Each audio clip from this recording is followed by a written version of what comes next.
Сәлеметсіңдер ме, құрметті 3-ші сынып оқушылары? Жаратылыстану пәні.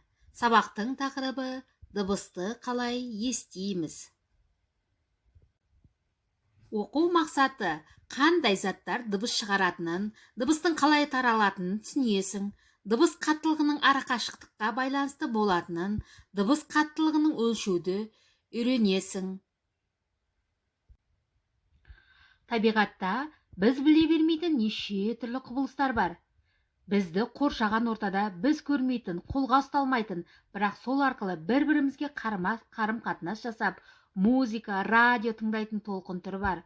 Бұл толқын түрі дыбыс деп аталады.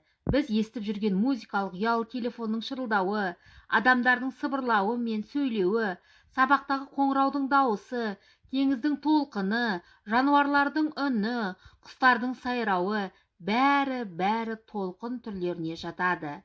Дыбыс, ауа, су және қатты денелер арқылы көзге көрінбейтін толқындар түрінде енеді. Дыбыс деп жатырмыз. Ал сол дыбыс бізге қалай не арқылы жетеді? Әрине, құлағымыз арқылы. Айналада алуан түрлі дыбыстар, көп адамдардың сөйлегендері, жануарлардың дыбыстары, музыка, жапырақтың сыбдыры, тағы да басқа, осылардың барлығы біздің құлағымызға жетеді. Дыбыс ауада шамамен секундына 330 метр жоғары жылдамдықпен таралады. Найзағай бізден шамамен 1 километр қашықтықта пайда болса, біз оның дауысын көргеннен 3 секундтан соң естиміз. Себебі дыбысқа 1 километр қашықтықты жүру үшін 3 секунд уақыт қажет. Ал найзағай дәл осы қашықтықты жүріп өту үшін секундтың 100 миллионнан 1 бөлігін қажет етеді.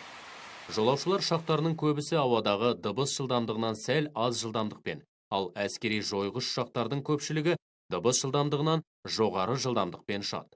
Акустикалық толқындардың судағы жылдамдығы ауадағымен салыстырғанда әлдеқайда жоғары, шамамен секундына 1,5 километрге дейін жетеді.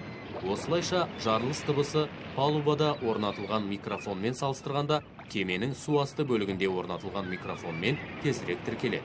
Қатты дене арқылы таралатын дыбыстың жылдамдығы одан да жоғары. Мысалы, металл темірде дыбыс 1 секундта шамамен 6 километр қашықтыққа таралады. Осылайша, құлағымызды рельске жақын қойып тыңдасақ, жіберілген пойыздың дыбысын оның ауа арқылы таралған дыбысынан гөрі әлдеқайда ертерек ести аламыз. Қатты дене мен су дыбысты күшейтеді әрі жылдам таратады. Мысалы, ауаға қарағанда суда дыбыс 5 есе жылдам таратылатын видеодан көрдің. Ал дыбыс деңгейінің қуаттылығын өлшеу үшін арнайы өлшем бірлік қолданылады. Оны децибел дб деп атайды. Балалар, мына суретте ненің суреттерін көріп тұрмыз? Бірінші, біз кәдімгі үй жинағанда жинайтын шаң сорғыш, яғни оның шуылы 70 дб-ны құрайды екен. Мысалы, біз қатты айғайлаймыз, 75 дб-ны құрайды екен. Метро пойызы 100, адамдардың сөйлесуі 50-ді құрайды екен. Тапсырма, дыбыс қалай пайда болады? Менің музыкалық аспабым. Өз ойыңнан музыкалық аспап суретін сал, сұрақтар бойынша аспабыңды сипаттап жаз. Сенің музыкалық аспабың қандай дыбыс шығарады? Ол қаттырақ дыбыс шығару үшін не істеу керек? Ол аспапты қай жерде қолдануға болады? Қазір орнымызда отырып, тапсырманы орындап көрейік, балалар. Жарайсыңдар, балалар. Бүгінгі тапсырманы өте жақсы орындадық. Мысал келтіру.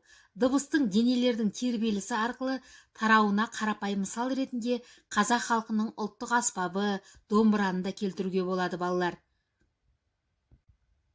Балалар, мынау кестеде сендерге дыбыс көздері, дыбыстың қаттылығы көрсетілген. Мұқият көріп алайық.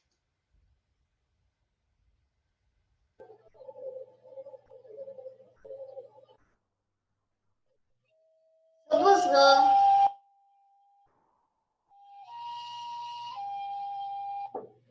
дауылпаз,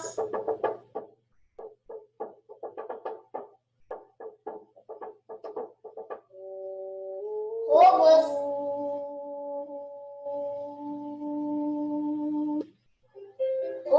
piano.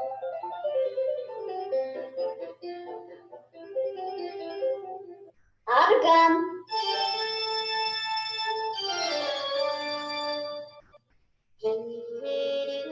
Saxophone.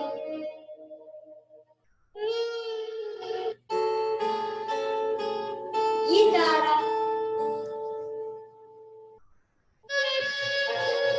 Труба. Дыбыстың тағы бір маңызды сипаттамасы оның баяу немесе музыканттардың айтуынша оның тембрі. Тембр адамның даусына немесе аспаптың үніне өзіндік баяу беретін дыбыстың сапасы. Денелердің гармоникалық тербелістері синусоидалық толқындар деп аталатын толқындар туғызады. Күрделі дыбыстардың ең төменгі жиілігі негізгі жиілік, ал оған сәйкес келетін белгілі бір биіктегі дыбыс негізгі тон деп аталады. Негізгі тонға обертондар немесе гармоникалық деп аталатын жиіліктер бірге жүреді. Әртүрлі шулардың музыкалық дыбыстардан ерекшелігі сол, оларға қандай да бір белгілі тербеліс жиілігі сәйкес келмейді. Шу әртүрлі жиіліктегі дыбыстардың ретсіз қабаттасуы болып табылады. Біз не білдік? Дыбыстың қаттылығы неге байланысты? Дыбыс жылдам таратылады. Неден? Дыбыстың қаттылығын өлшем бірлігі қалай аталады? Дыбыстың ауада, суда және қатты ортада таратылуын қалай атайды? Яғни балалар, қазір осы тапсырманы өзіміз орындап, маған WhatsApp желісі арқылы жібереміз. Үйге тапсырма, оқулығымыздың 60-61 бетін тағы бір өзіміз оқып, мазмұнын айтып келеміз. Зейін қойып тыңдағандарыңызға көп рахмет. Сау болыңдар балалар.